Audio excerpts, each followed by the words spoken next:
YouTube is Malik. We got weirdest things banned by the NBA. Make sure that like and subscribe. Let's get into it. The NBA formed in 1946, and since then there have been many rule changes, mostly to improve the quality of the basketball. But the league has also made a million other rules that have little to do with basketball. From jumping on trampolines to wearing gold chains, here are the weirdest gold chains banned in NBA history. No genital touching.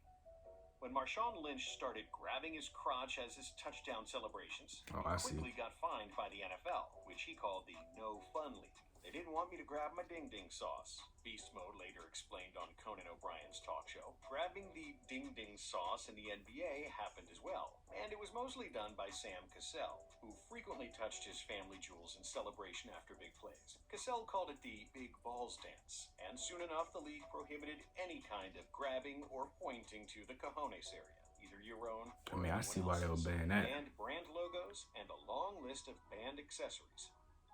The NBA first allowed its teams to sell advertising patches on uniforms for the 2017-18 season, generating more than $150 million in incremental sponsorship revenue. However, if a player wanted to wear brand logos outside of their shoes and earn some money himself, that's a big no-no, and he instantly got hit with a ban hammer. Iman Shumpert's barber cut an Adidas logo in Shump's impressive high fade, but the cut only lasted one dance. As soon as the league officials noticed it, Shumpert had to cut the logo out. In 2018, legendary J.R. Smith made the headlines again, and of course, it wasn't because of his play. Smith sported new ink, tattooing the Supreme logo on his lower leg. Oh, yeah, I remember that. Threatened to fine him for every game he doesn't cover it up. Kelly Oubre also gave love to Supreme, wearing a big leg sleeve in the game, but was ultimately forced to take it off. In addition to brand logos, the NBA also banned a whole bunch of other accessories. After Rondo started wearing headbands inside out so you couldn't see the NBA logo, the league made a ban for that in 2010. Then, in 2014, they banned carbon fiber black masks after LeBron wore one, and instructed all players to wear clear masks and try not to look like Batman. When Dwayne Wade started rocking Nelly-like Band-Aids under his eyes, the league vetoed that, too. Wade was also responsible for another item ban, when the NBA disallowed tinted eyewear. Wade wore tinted goggles after suffering from increased light sensitivity due to strong migraines. Officials then determined there was too much tinting and would have given him a competitive advantage because opponents would not be able to see his eyes. In 2019, the NBA outlawed ninja-style headbands that many players started wearing. Why? Because of reasons. No alcohol in the fourth quarter and no taunting. The Pacers-Pistons brawl in 2004, also known as Malice at the Palace, was one of the most violent confrontations between fans and players in sports history. After an on-court altercation between the players, a fan threw a cup of beer at Ron Artest, who was lying on the scorer's table trying to calm himself down before the game continued.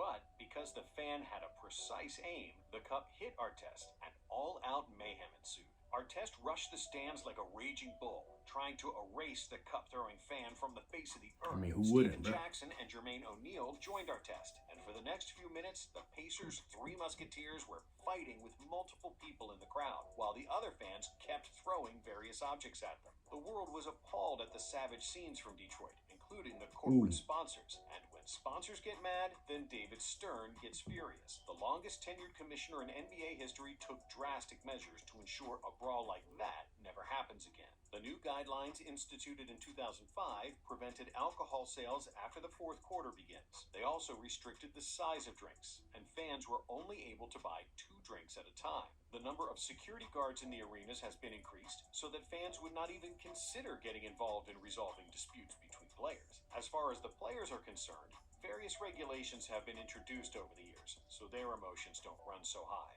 Now the players get a tech for taunting after a mean look, and penalties for inappropriate gestures towards opposing players and fans are punishable with big fines. The reality is that no brand wants to be associated with the NBA, in which mass brawls between audiences, players, and coaches are an everyday thing. And that's why the NBA transformed from a hockey-like environment in the 1980s and the 90s to the sterile version we see today. It's all about the Benjamins, baby.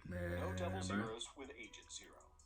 Did you know that in high school and college basketball, players can't use the numbers 6, 7, 8, or 9 on their jerseys? This eliminates Why numbers not? 6 through 9, 16 through 19, 26 through 29, 36 through 39, 46 through 49, and everything over 55.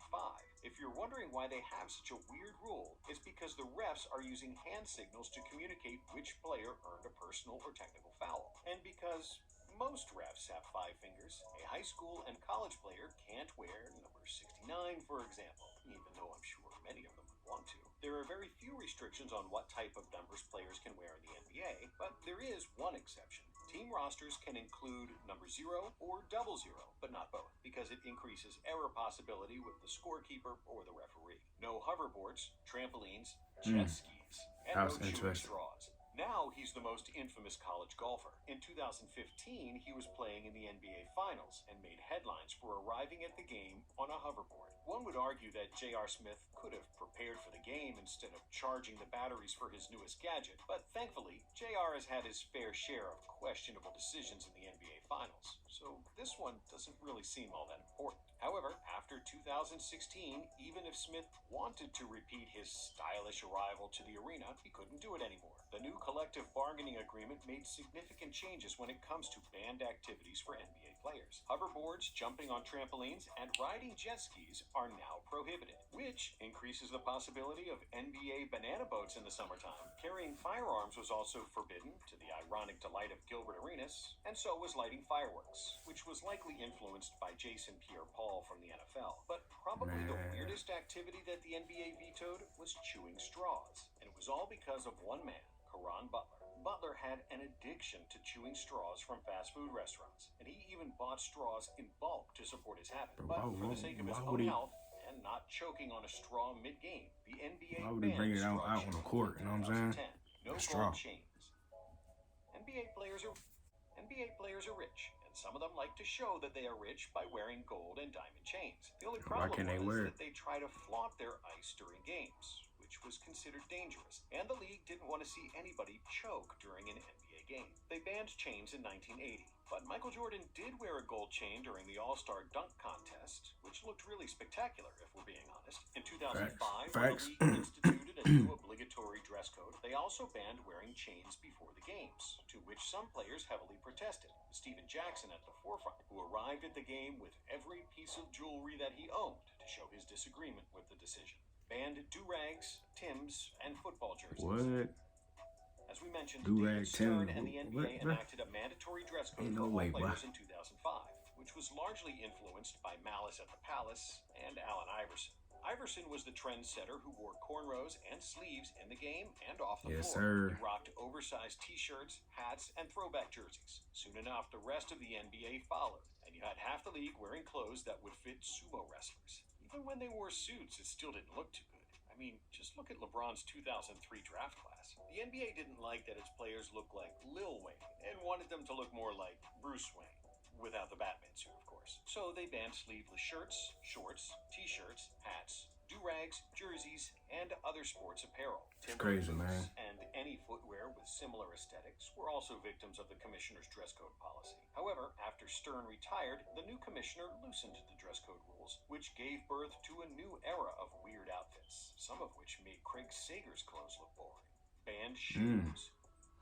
In the Wimbledon tennis tournament, all clothes and shoes must be white, and everybody abides by that rule. In the NBA, before 1984, all shoes were predominantly white too, and when Michael Jordan introduced his iconic black and red Air Jordan 1s, the league banned them, supposedly for not being white. Jordan would get fined $5,000 in each game he wore the Jordan 1s, which Nike gladly paid, and orchestrated an entire commercial around the ban, which also became a classic. MJ never stopped wearing shoes of different colors, and the league soon dropped the ban, and all shoes were considered legal until 2010. Then the company Athletic Propulsion Lab came up with the basketball shoe that increases vertical leap due to the so-called load and launch technology. Because it would give players an unfair competitive advantage, the NBA outlawed the APL shoes. Again, I mean, that's unfair, bro. Marketing assist. You know what I'm saying? But man, make sure that like and subscribe, and I'm out.